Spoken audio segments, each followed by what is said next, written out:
It's an honor to be here today for this panel covering Egypt, media and politics in the post-Mubarak period this afternoon, taking on the issue of Western media, international politics, and Egypt's military coup.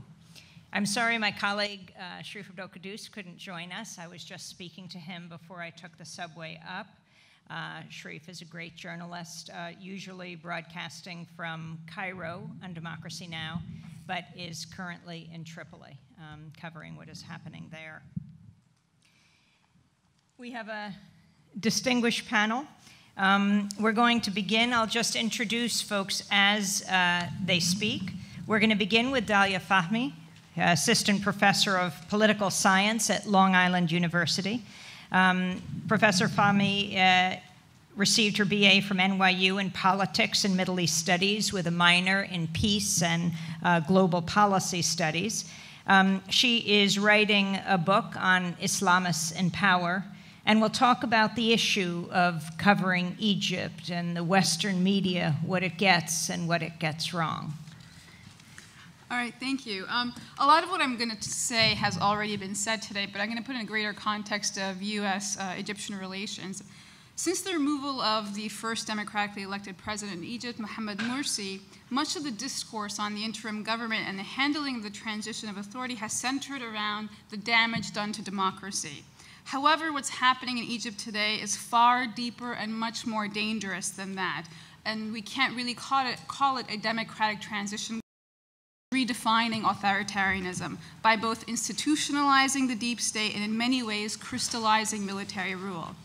The result is an entirely new phenomenon that deserves serious attention and demands a new way of thinking about how we're going to move forward with Egypt. This process has three important elements: the closing of political space, the elimination of public dissent, and the removal of the trappings of democracy. All of these elements have really important implications for U.S.-Egyptian relations.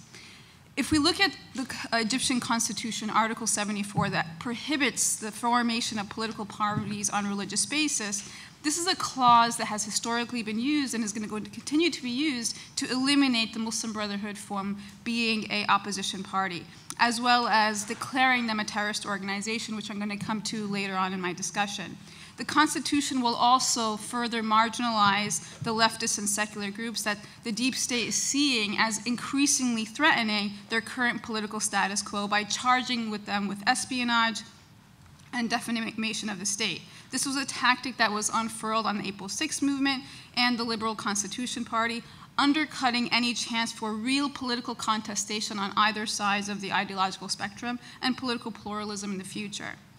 Authoritarian political regimes are characterized by a small size of the group in power relative to the population. The exclusion of a political party and political party formation further limits the number of people who are in power. And this goes against the classical argument of what gets us to strong democracies. The first step is to destroy the liberty essential to their existence. And this is what we're taught in the classical literature. This was not a feasible option historically, and the lesson has been lost on Egypt's new leaders, where the mass arrest of political activists across all ideological spectrum is facilitating this new crystallization of authoritarian rule. Furthermore, the parliamentary elections, which are supposed to take place this summer, have not yet been announced, and the requirements for candidacy, which were rumored to have been released yesterday, it's not clear how this process is going to lead to a parliament that will be anything more than the rubber stamp of the regime, meaning that we're not going to have a parliament that's going to check the power of the executive. Under the threat of violence, parties have not been able to organize, develop political platforms, eliminating any semblance of the political contestation that was even characterized during the Mubarak period. And so under this emerging and reconstituted authoritarian political order, we're seeing that even the formal trappings of democracy are not there. So basically, who are we kidding? The parliament that is more than a rubber stamp to the military regime in this phase of transition is essential because the first parliament, or the first parliamentary assembly, will be the one that actually legislates this first constitution that was passed by a popular referendum earlier this year. The protest law that was passed last November has led to the arrest and conviction of many voices of dissent. The law requires giving the Interior Ministry 3 days' notice before any public meetings or electoral gatherings can be held, and applications can easily be denied. Violators of this law face up to 7 years in prison and exorbitant fines. The legislation is not only a method of arresting those who protest or advocate for nonviolent political action, but also further silencing voices of dissent. We know the case that was mentioned earlier today of Mahinur al-Masri and her 8 colleagues who were sentenced this week to 2 years in prison for protesting. And what was she protesting? She was protesting outside the trial of Khaled Said. And who was Khaled Said? He was the face that we all know that was killed by the repressive military police apparatus that began the initial revolution. So we're seeing that even the vestiges of the past are not coming back, but they're being redefined in a much more violent and repressive form.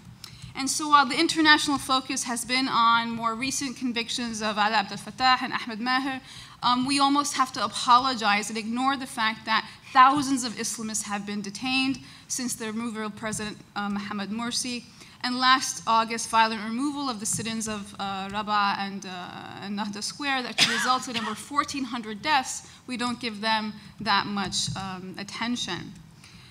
And so if we think about how you go about silencing and eliminating opposition, let's look at the new terrorism law that's in Article 262 of the Constitution.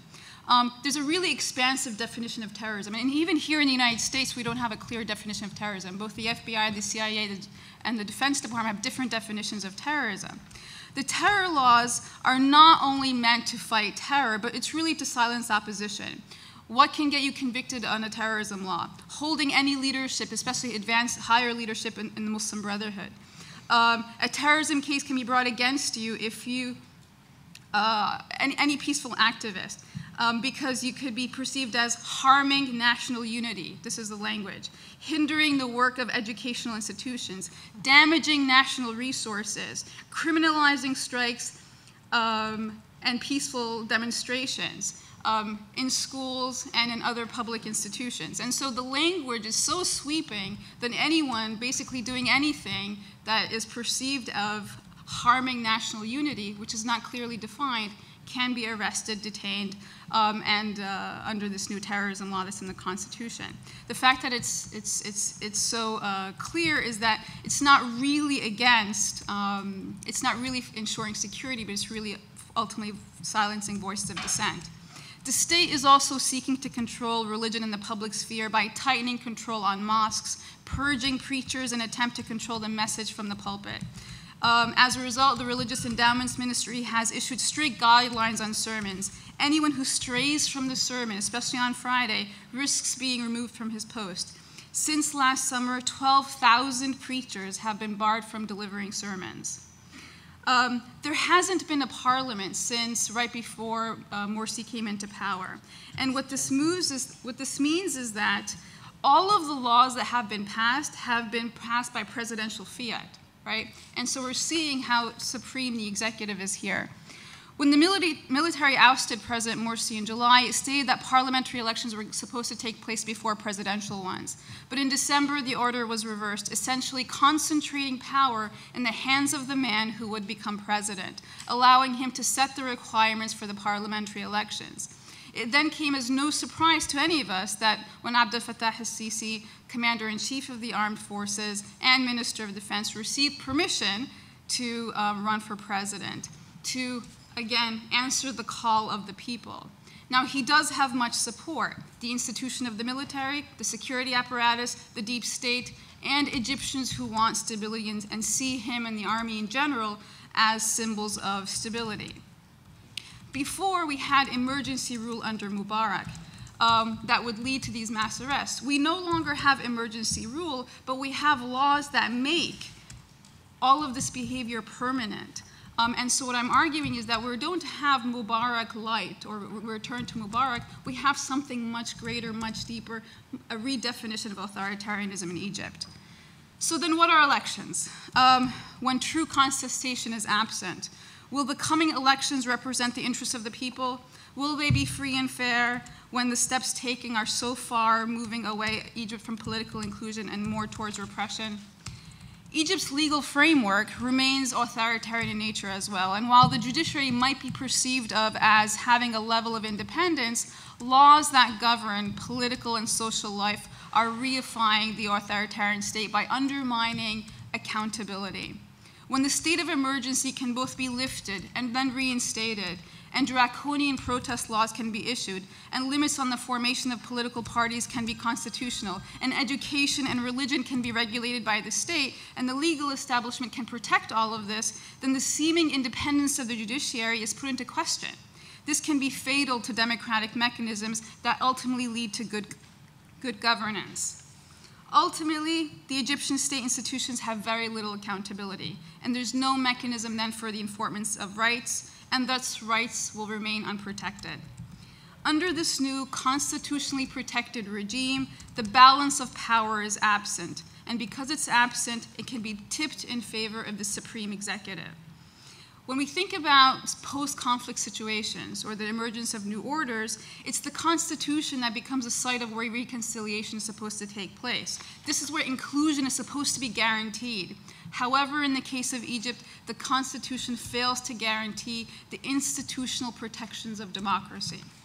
When society defines democracy so narrowly, so procedurally, limiting it to voting, it loses sight of the relationship between democracy and the social goods that it's supposed to bring about. Since the third wave of democracy, and you know, the professors are here, we have learned that social goods protected and provided by the government ultimately improve human capital and establish a level of social justice in society which we're supposed to be moving towards. The improvement of human capital is facilitated through the development of democratic governance, which spreads political influence much more evenly. Under Egypt's crystallizing dictatorship, political power is concentrated in the hands of a very few.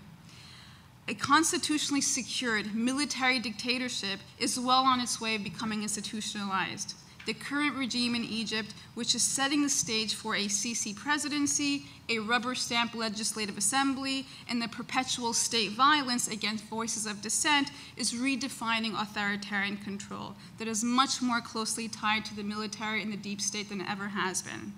And so what are the implications of all of this on the future of US-Egyptian relations? The questions of US influence are extremely relevant here, as Egypt finds itself on the brink of civil conflict, potentially, and political violence. Now, one commonly held view that we've all heard today and historically, particularly in the US security establishment, is Egypt's primary strategic value lies in its chief regional guarantor of peace with Israel, alongside a host of security functions, including flyover rights, Suez, and the counterterrorism cooperation. Now, of course, these are aspects that are instrumental to US strategic interest over the last 4 decades. Washington has also been able to count on Cairo's diplomatic assistance on a wide range of issues, from multiple rounds of Arab-Israeli peace efforts to its contributions in coalition forces. However, Egypt does such things not as a favor to the United States, but because it's also in Egypt's national interest. And so they will continue to do so. So the narrative that this is the end game, right, is problematic. So the belief that Egypt would easily abandon these commitments misappropriates Egypt's strategic interest in the region. In this regard, Cairo and Washington still share a broad alignment of strategic interests. To reduce the relationship to security cooperation or to pretend that the United States should be satisfied with a partnership that's based merely on satisfactory compliance in this area is a serious mistake. By signaling impunity to undemocratic actors in the region, the US encourages the kind of authoritarian behavior that is the source of instability in the long term. For several decades, it seemed that the US had seen stability and democracy as two sides of the same coin, and you had to make a choice. That supporting an autocratic leader would lead to long-term stability. The Arab Spring proved that this is no longer the case, that autocracy, no matter how seemingly stable, is unsustainable, that the struggle for freedom, the struggle for dignity, and democracy can't be suppressed, and the route to long-term stability in the region is through long-term democratic commitment. Furthermore, the domestic instability and civil strife in a country like Egypt can't be isolated. Such an instability will have a negative effect on Egypt's regional role and its ability to cooperate with the U.S. on key points of concern, right? First, the signaling game that the U.S. has with the Egyptian administration and with the Arab street. What is the U.S.'s commitment to democracy? There's a separate signaling game between the Egyptian administration, or with Cairo, and with the Egyptian street. We saw in 2005 the calls for democracy that were believed by the Egyptian street were curtailed in 2007 when the repression came back, and there was no discourse that had existed in 2005. Supporting democratic and civil society actors in Egypt that are committed to democratic norms of inclusion has to continue. The war on terror narrative that is used for suppression doesn't lead to security. It leads to a fascist discourse of exclusion that could lead to the elimination of a segment in society, which leads to long-term instability and violence. And while the terrorists of the past emerged from the repressive prisons of Egypt under Nasser and the Sadat era can't be forgotten. You increase repression. If you're really worried about security, violence comes from those moments. And finally, Islamists can and have been democratic actors. And this doesn't mean that we give Islamists lip service, but they are democratic, they have been democratic actors, and if they are democratic actors that play by the rules of the game, they need to be recognized as political actors, both in their rise to power, and if it's their failure in governance, then let that be what gets them voted out of power. And they can no longer be seen simply through an ideological lens. The removal of President Morsi has set a precedent that's going to lead to a legitimization of the institutionalization of military intervention in political life within Egypt, which is going to hamper Egyptian democratization for years to come and ultimately weaken military capacity, Egyptian military capacity to secure all those borders and security interests because they are inside the state and not without the state. From the beginning, the U.S. has criticized the Egyptian government's repressive measures and urged it to embrace a more inclusive democratic path. Yet the rhetoric has never been backed by credible commitments to holding Egypt accountable to its actions. The Obama administration will not have any real leverage with its Egyptian counterparts as long as they know that there are no real consequences when they kill, detain, and sentence at will. Members of the Egyptian regime think they can get away with it, and until now, they have. They have kept up the repression, just as Secretary Kerry has been considering the certification, suggesting a level of disregard for even those US officials willing to give them the benefit of the doubt. It is late, and some might say too late. The only way to restore even a modicum of leverage with the Egyptian government, and for that matter, credibility, is to finally close that ever-growing power gap between what we have said and what we still insist on doing. For starters, this would mean announcing a clear language that the held military aid from last fiscal year will not be released and that the new assistances for the coming year would not be certified. And we can put requirements here. Military out of politics. The trappings of democracy have to be more than trappings. There has to be a release of all political prisoners and all political prisoners across the ideological spectrum. And of course, release of the press and the return of an independent press. Far too long, the United States has hoped that despite mounting evidence to the contrary, that the Egyptian government is going to do this or succumb to some kind of reason and some kind of American counsel and give some leverage. But the Egyptian regime hasn't listened. And it's unlikely that they will unless the American administration and the international community at large gives them a reason to do so. Thank you.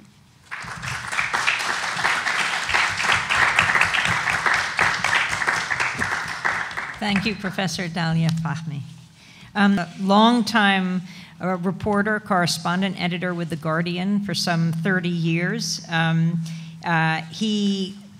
His career spanned covering Northern Ireland, covering Europe, covering Moscow, then back in London. But now he has left all that behind and is involved with a startup website He has launched and edits the Middle East Eye, a news website covering all aspects of the region. David Hearst. Hello, and thank you very, very much for inviting me. I've really found this a great privilege to be here, and I've learned so much already. I'm not sure what I can contribute myself, but I've got a few comments about the Western media. And in fact, it's a slightly personal story because one of the reasons I left The Guardian was its coverage of Egypt. But I'll come back to exactly what happened. I think the Western media have gone through 4 main phases in its coverage of Egypt, each of them misjudging the task in hand. Obviously, it hasn't been helped by the fact that the first part of the food chain, i.e. the Egyptian media, that well of information has been well and truly poisoned, as we discovered this morning. But I wouldn't let the foreign media off the hook so easily. What they wrote first and foremost, what we wrote first and foremost, was a product of the assumptions that we brought to bear. And these proved to be more wish fulfillment than reality. The first phase I would call euphoric. Having missed Tunisia or being blindsided by it, everyone had a ringside seat at Tahrir. Tahrir instantly became synonymous with Tiananmen, Wenceslas Square, the underpass outside the White House in Moscow where the tanks were stopped in 1991. In other words, a physical space where democracy seems to blossom out of nowhere. Tahrir was a very simple television image. Now my screen's just gone blank. Here we are, we're back. Right, sorry.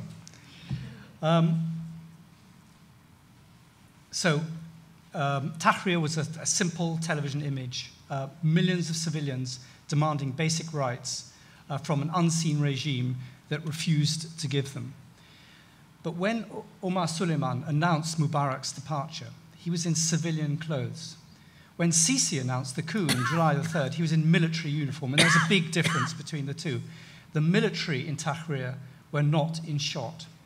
The second phase of the international coverage was disillusion.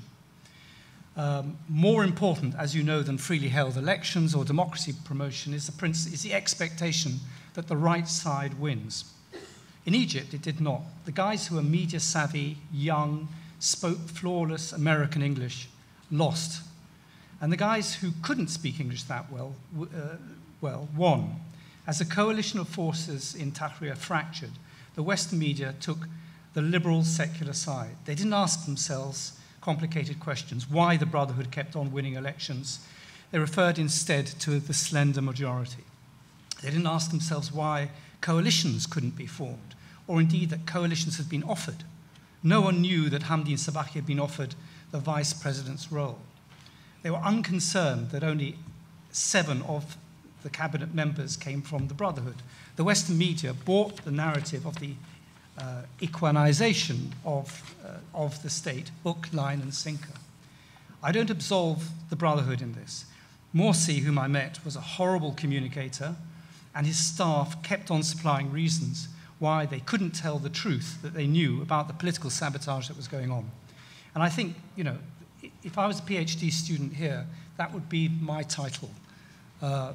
What actually happened in that first year in power? There's a very big story to be told about the number of politicians that came from Abu Dhabi or from Beirut with an awful lot of dollars stuffed in their pockets. A huge amount of stuff was being done under the radar. But talk to Morsi's people at the time, and they said, oh, can't speak about the Saudis because of all those expat Egyptians that are there. Can't speak about the Ministry of Interior because we're supposed to be in charge of them. Can't speak about Noor because they're supposed to be on our side, until, of course, they weren't. Morsi was in power, but less and less as that year progressed was he in control. I interviewed him a week before he was led away to prison. And when I look back on the transcript, both on and off the record, his message to me was that he was out of control. That's what he was basically saying to me. I couldn't help it. It was a horrible year in power, and he kept on coming back over and used the word sabotage. The Brotherhood made key strategic mistakes. Leaving the streets to contest parliamentary elections is one of them. Trusting the Noor Party is another, and being tied up in knots over Sharia. They handled the protests outside the Ittihadiyya awfully, and the emergency decree. And they misread the way, the cohesion of the army and the deep state. But let's just take one example, the attack on the protesters outside the Ittihadiyya, and this is why I left The Guardian. I was still working there as its leader writer, which is editorial writer. It's not a concept that exists much outside the Anglo-Saxon press, but it's quite an important role. It basically is a piece of comment on behalf of the whole of The Guardian. It's not my comment, it's on behalf of the whole of The Guardian. And I wrote a piece which was a second leader, which is 420 words, not much, Friday evening or Thursday evening. I just sort of tossed it off. I wasn't aware that I was writing anything particularly controversial. And what I said in the leader was that the majority of deaths that occurred outside the Ittihadiyya were Muslim Brotherhood deaths. It was like stepping on a landmine. It went viral for a start. I was denounced on Twitter by my fellow colleagues on The Guardian. Adaf Swaif wrote a column denouncing the leader.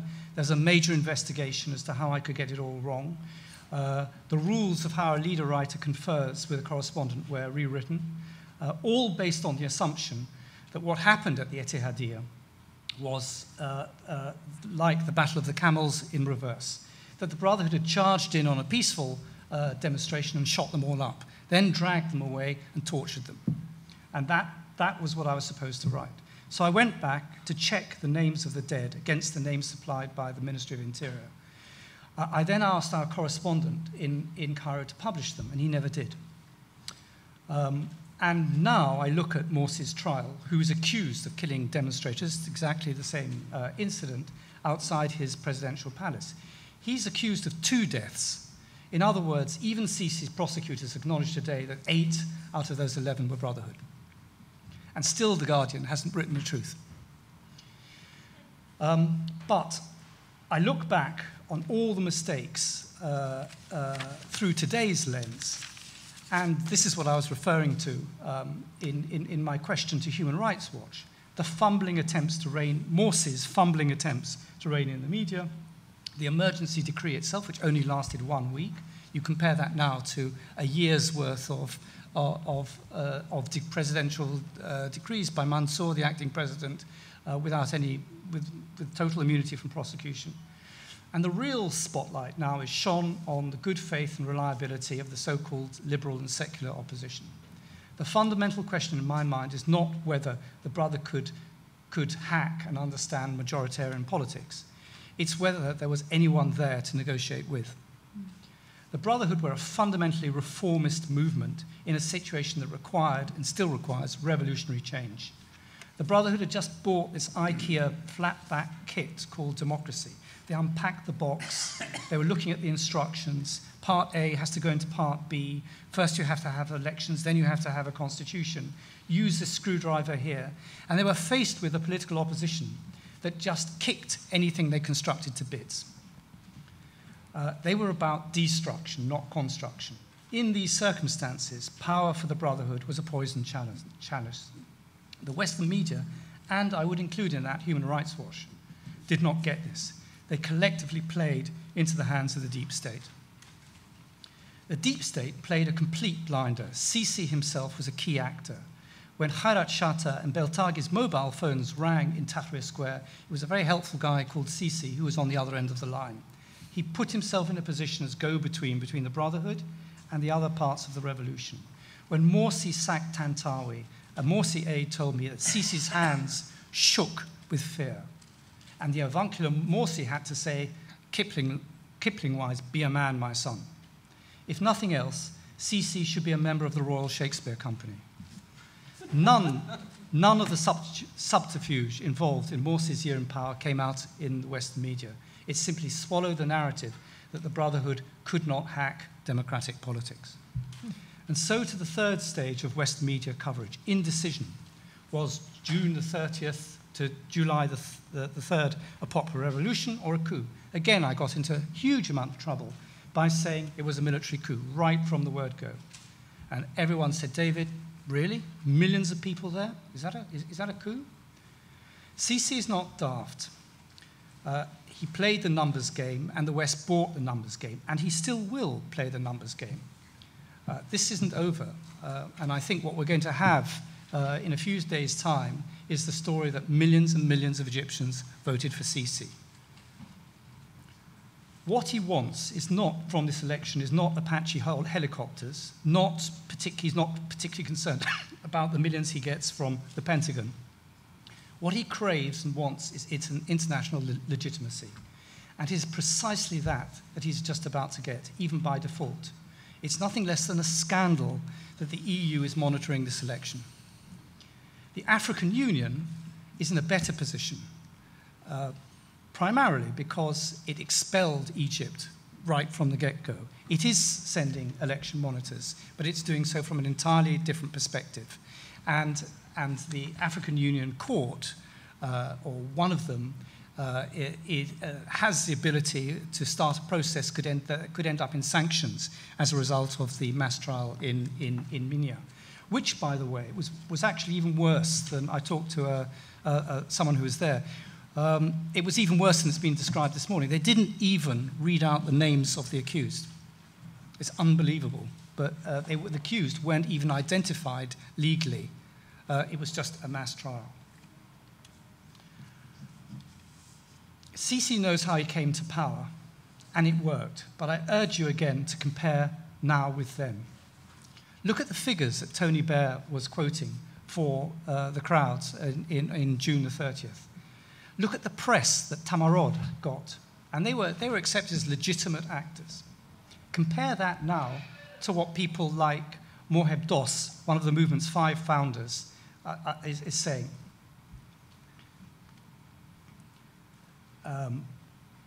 He looked in disbelief in July the 3rd at the statement that was read out in his name, and he said, how did we go from such a small thing, 5 guys trying to change Egypt, to the movement which brought tens of millions to the street to get rid of the Brotherhood? The answer is we didn't. I understand now it wasn't us. We were being used as a face of what was something that was bigger than us. We were naive. We were not responsible. What about the other voices behind June the 30th? Secular liberals are queuing up at the confessional. First in the queue is Ahmed Maher, who now informs us that he was approached by the military to participate in a destabilization campaign under Morsi. And when he refused, they found Tamarod. Maher now says many liberal, revolutionary, and youth elites have indeed fallen into the trap of believing that it is permissible to inflict repression on the detainee who is not with us because he deserves it. All of this comes a little bit too late. Or the rebel poet Abd al-Rahman Yusuf, the man who wrote Morsi has no legitimacy, and said that June the 30th was an extension of the 25th of January. He's now banned as a columnist in Al-Shuruq. Then there's Bilal Fadl, who now criticizes Sisi, the field marshal. Then there's Khalid Ali, the human rights lawyer. Then there's Ala Abd al-Fattah, the political activist, blogger, son of 2 famous Egyptian political activists who supported the storming and disbanding of Rabaa and elsewhere. He now describes Sisi as a butcher. The common theme behind these personal political journeys is that they played the role of Stalin's useful idiots, the belated realization that another and bigger force profited from their actions. Which brings me to the 4th phase of Western coverage, reality and coming down to earth with a bump. Look at the editorials of the Washington Post, the New York Times, even the Daily Telegraph, left and right, and you'd be hard put to find a justification of what's going on now. The penny has finally dropped. Far too late for the Brotherhood and far too late for Egypt. The biggest question in my mind in this 4th phase is whether the meltdown of the liberal opposition will lead to a new revolutionary coalition. The biggest question is how significant the Brussels Declaration was. They have a common enemy, but can they create a common platform? And I have a feeling that it will not be without a propellant, not without another detonator. And this time, and this will take time and no more mistakes. Happily, Sisi himself may have just provided the biggest error of his career. For the army too has made an incredibly stupid strategic error, which is the mirror image of the Brotherhoods in abandoning the revolutionaries of Tahrir. I think the mistake lies in having discarded the liberal opposition. Had they kept Baradei in place, or the National Salvation Front at the center of the action, Sisi might have formed a political class that could cover him. But now he's burnt away the political camouflage he so desperately needs. It's just him and the country. And that's an incredibly exposed position to be in. He is not like Vladimir Putin. He's not Action Man, unless I'm underestimating him. So I think it will be a question of time before what the liberal secular movement has discovered will percolate down. But it's going to be an extremely rough year. Thank you very much.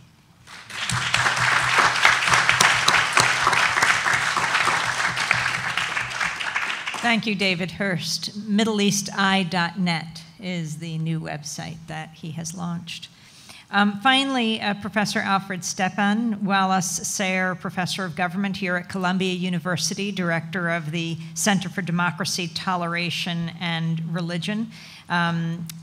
He has written a number of books, including Democracy in Multinational Societies, India and Other Politics, and edited volumes Democracy in Danger and Boundaries of Toleration. Research including comparative politics, theories of democratic transitions, federalism, and world religious systems and democracy. Professor Al Stepan. Thank you very much. It's a great honor to be here. Wonderful talks. I'm the last speaker, and as the last speaker, I'm not a specialist on Egypt. So why is a non-specialist on Egypt being the last speaker? Partly, I hope, because they wanted me to broaden it out and compare Egypt with a few other countries that are maybe worth thinking about. But before I start, I want to say I think you're both I agree with everything in both these presentations. They're really excellent. And you gave us one good dissertation topic, and I nodded over to someone who's looking for a dissertation topic. If I wanted to suggest another one, it just flabbergasts me. And I've probably written about 15 or 20 different democratic transitions from Brazil and Chile, Spain, Indonesia, and so on. But I've never, and I've been in the middle of a lot of dictatorships. I was a foreign correspondent once for The Economist and covered some really terrible things. I've never seen, so in my experience, as many people who said that they were liberal Democrats and supported supported change, turn out to be what I consider eradicationists. They really want to support Sisi and the military in eradicating 1/3 of the culture. And this is not only profoundly anti-democratic and a violation of human rights, it's actually impossible. You cannot eradicate 1/3 of the culture. The only close place I know about it was like this was when they tried to totally eradicate Peronism from Argentina. That was a 25-year cycle where you threw out Perón, then you had a military dictatorship who couldn't stand the heat. They looked around for a liberal middle-class government. They got it. They couldn't stand the heat. The military had to come back in again. They couldn't hold it. They let part of the Peronists, but not all of them in. It took 25 to 30 years. It was only defeat in Malvinas that finally helped change that. So I just hope that we're not starting a 25-year cycle. Now, my thoughts, because I've written on other countries, are thoughts that, some positive thoughts when I think about other countries whose situation looked terrible.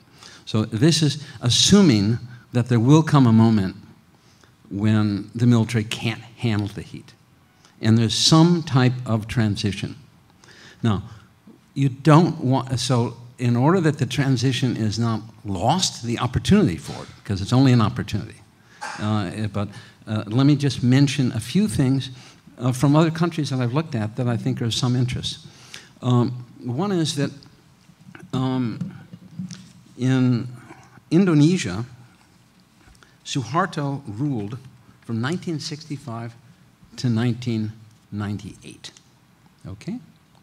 Now, in the last 10 years, the country in ASEAN, the Association of Southeast Asian Nations, that's been voted by 2 or 3 democracy ranking organizations as the most democratic country in all of ASEAN is not Catholic Philippines. It's not Buddhist Thailand. It's not somewhat Confucian Singapore. It is the world's most populous Muslim country in the world, Indonesia, with 267 million people, 3 times bigger than Egypt. So it can't be dismissed as like Tunisia is as too small to think about. Tunisia is also a mistake to not think about. But now one of the things they did, and I've only been to Egypt twice, but I'm always told, we've got a military here, and they are really big, and they control maybe 30 to 40% of the economy, and they're going to really be hard, maybe impossible to get rid of. So maybe we have to, very early on, even groups from April 6 were talking with the military, because almost every group wanted to talk with the military and make sure they covered that. What's interesting about Indonesia is that 10 years after democracy, the military has been reduced from something approximately like Egypt. Nobody knows. El-Sisi says it's 2% of the military and the economy, but most people say it's somewhere 30 to 40%. I'm going to take the 30 to 40%, both for Egypt and for Indonesia. The interesting thing about Indonesia is, after 10 years of democratic control, it's less than 10%. The military hardly control 1 factory in the country, and they used to control hundreds. That's worth thinking about, how they did that. And didn't get overthrown. Part of the things were, they followed a strategy where they almost never mentioned the military. They just said, if our economy is going to get better, there are some state enterprises, military enterprises, but other states, that should be open to being purchased by other Indonesians. So the most profitable military industries actually were bought by Indonesian civilians. That was one thing. Then the next thing, and no one ever mentioned military, but they just lost control of their most profitable industries. The next thing was, maybe we should quit giving such huge subsidies to loss-making state enterprises. Well, about 1/3 of the military enterprises were hugely loss-making. And when they didn't get any subsidies, they went out of business. So they went out of business at the top end, they went out of business at the bottom end. The middle end was the trickiest. This is basically Al Capone protection rackets.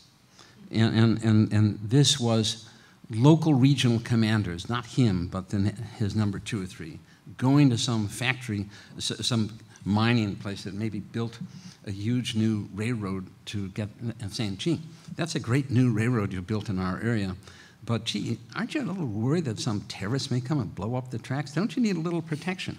I mean, us. And of course, everyone said, yeah, we would love to get protection, what do we do? And they would pay that money, not do anything, but they would get that, okay? Now, how do you get rid of something like that? Now, that works in Indonesia because almost all of the governors were military men, retired military men. And it's dwy functione, 2 function.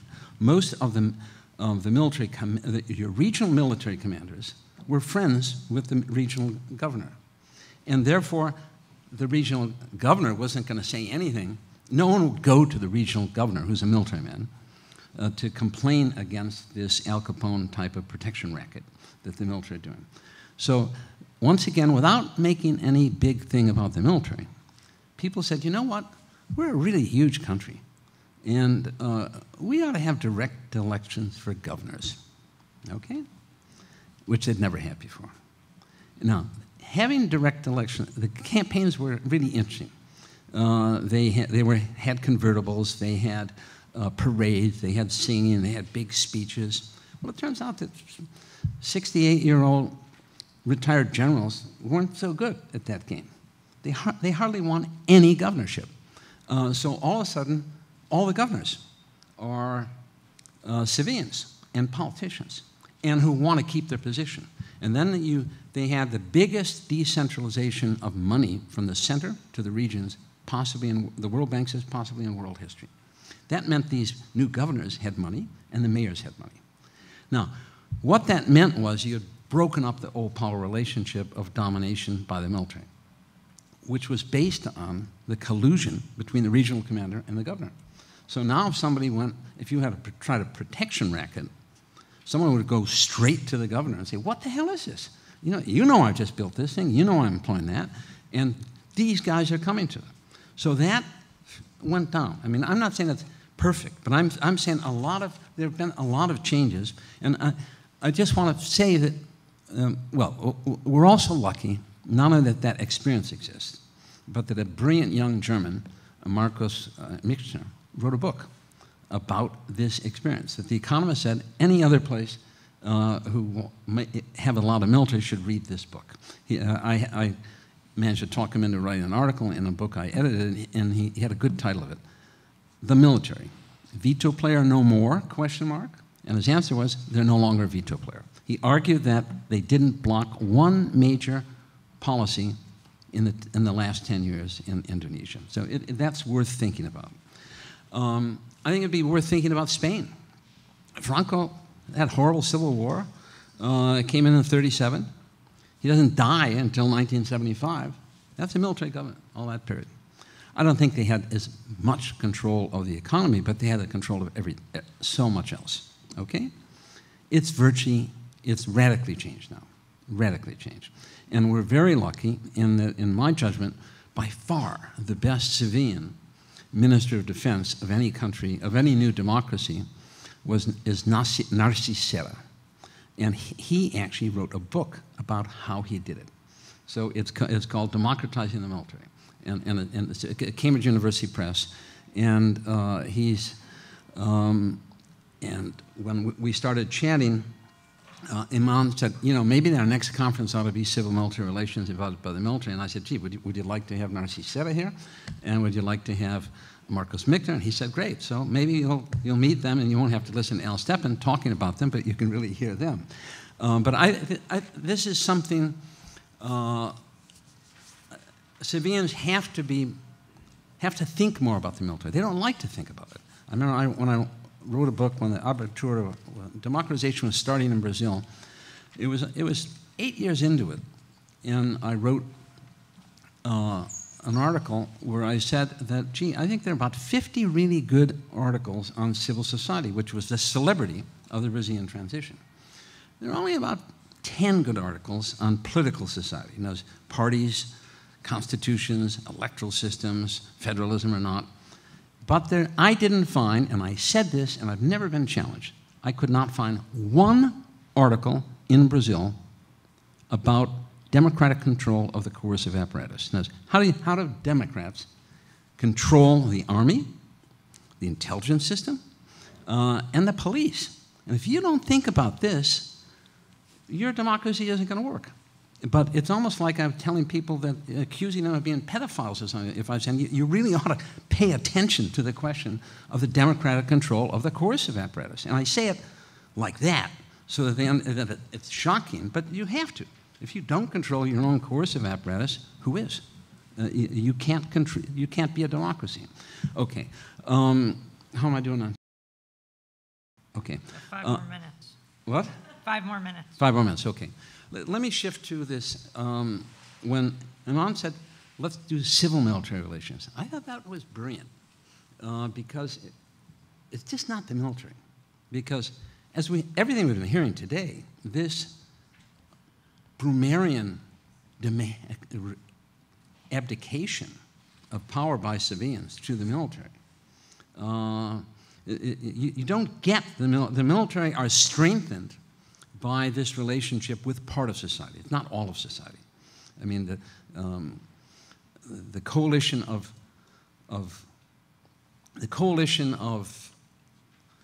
a coup is a very different coalition than maybe an election. So they had enough power to put together a coalition, but they didn't have enough power. If they were really going to win, if they really felt that millions of people were in their favor, then they would have had the elections that were scheduled to come up in a month in the parliament, and they would have won it. So it's obviously they weren't confident enough, and they didn't play the democratic game. They could have. So if Morsi was as bad as he was, and if they had many people supporting this eradicationist movement, then they should have had elections and they could have won. But they decided not to play within the electoral game at all. So civil-military relations, when I studied 5 coups in Brazil, and 3 were successful and 2 were unsuccessful. I did a rather boring thing, a very PhD type thing. I studied 9 newspapers for 90 days before the coup attempts, reading the editorials and classifying them. And, well, the best parts were the quotes I got out of this. But the 3 successful coups had an overwhelming request by the editorials to come in and block the president. They eroded his legitimacy. I had 5 things that you looked at. Whether the president is legitimate or not. Whether the military have a constitutional obligation to obey or not. It got that explicit. So press, the civil-military dimension is hugely important. In all the other ones I know, in the case of poor Salvador Allende, in that case, Eduardo Frei from the Christian Democratic Party was the key guy who went to to Pinochet and said, this is getting terrifying. Communism is coming to this country. It was not coming to the country. Some socialism was, and there was some takeover of factories, but communism was not coming to the Chile. But Eduardo Frei asked Pinochet, he's the head of the Christian Democratic Party and had been a president, to basically, he supported the military coup d'etat. And of course, Kissinger did it, and America did. They totally supported that. So what, in the Brazilian case and in the Chilean case, it's a certain failure of confidence and will and a reaching out for the military. So it's civil-military relations, not only the military. And now, it's also civilians of all sorts. Socialists and Christian Democrats, secularists and religious Islamists, working together as Democrats in opposition.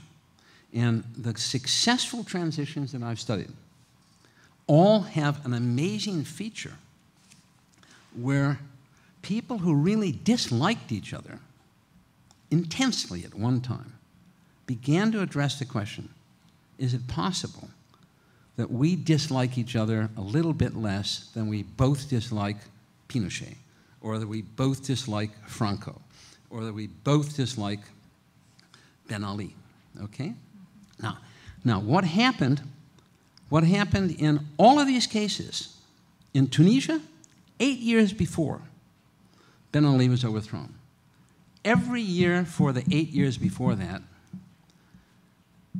secularists who didn't like Islamists and Islamists who didn't necessarily like secularists met and talked about whether they could possibly create an area of joint agreement to oppose Ben Ali, but also, if Ben Ali, for whatever reason, ever fell, that they would be in a democratic alternative. Now, they went so far in this way that Mazzucchi in Paris, secularist, head of a secularist party,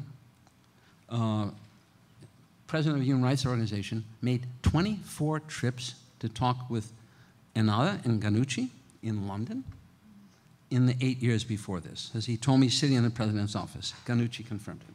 And I got all of these documents that they signed over 8 years, in a course of 8 years, of things that they could agree on.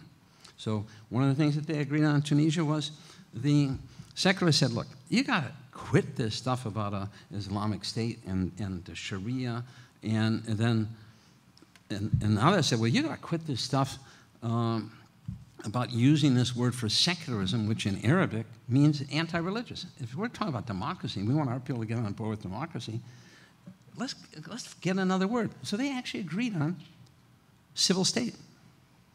And so it just was dropped. So they talked about it. So secularism as a dividing thing was really diminished because they both agreed that part of the agreement was only citizens have make laws. Now, this means it took off the agenda.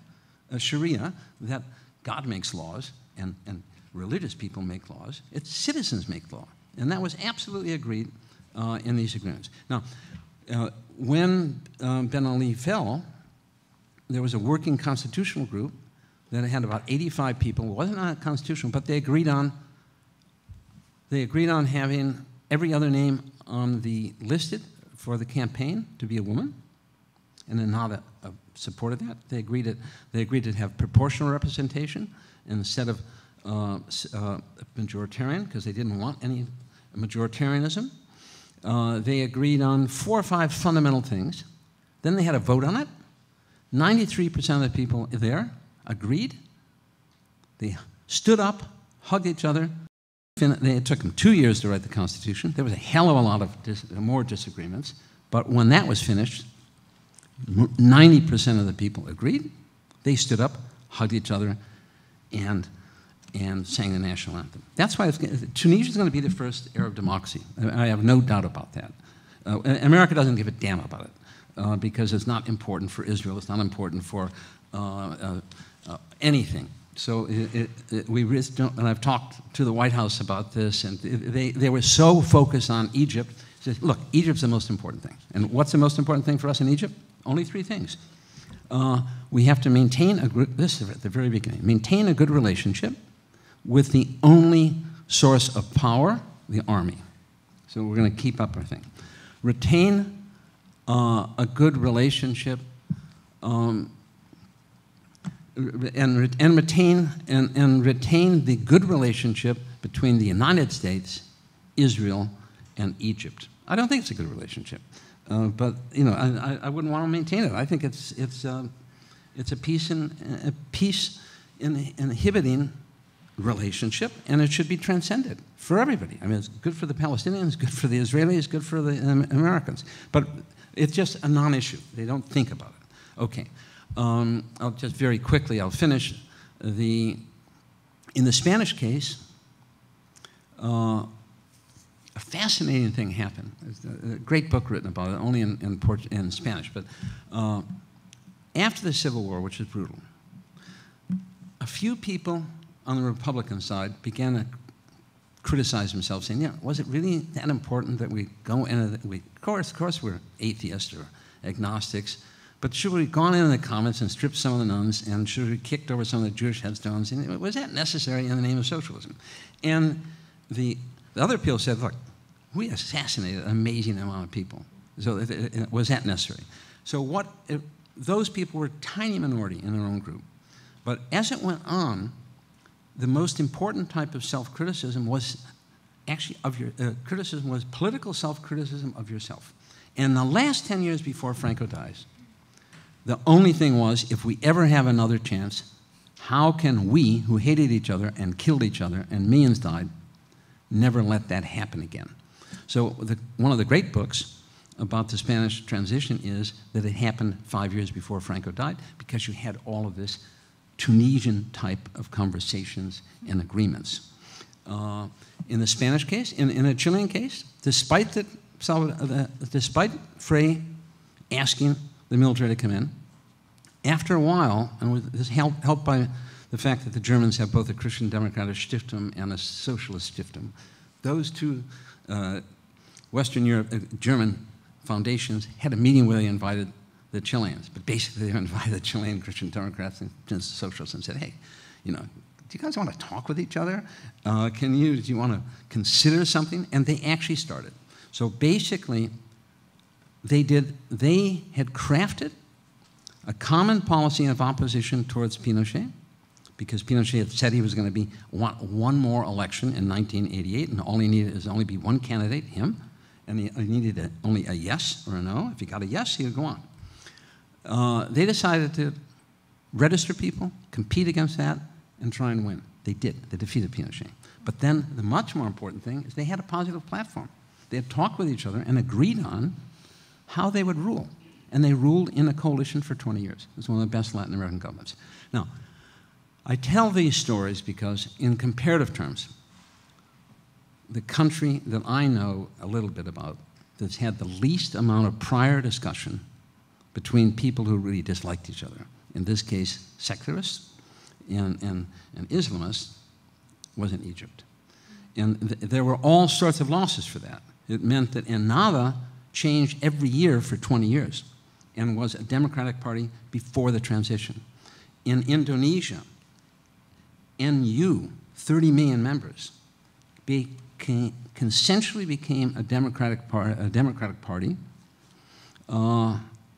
before 5 years before the transition, and they had good relationships. So the work now, because the work in Spain that I've just talked about, the work in Tunisia, the work in Indonesia was immense, but it was highly constructive and it prepared for an alternative. So I think you're not going to be in bad shape as long as Burma, which I'm working on right now, which has had the military there since 1962. But it's going to take a while, but eradicationism cannot succeed. But people have to use this to talk with each other and create a consensus within the democratic opposition that is not only, in the civil society, people who only like civil society, that's nonsense. Civil society can destruct an authoritarian regime, but to construct a democracy, you need cooperation, not only between Islamists and secularists. You need cooperation among people who say they're in civil society and people who are willing to enter into political society. Thank you very much.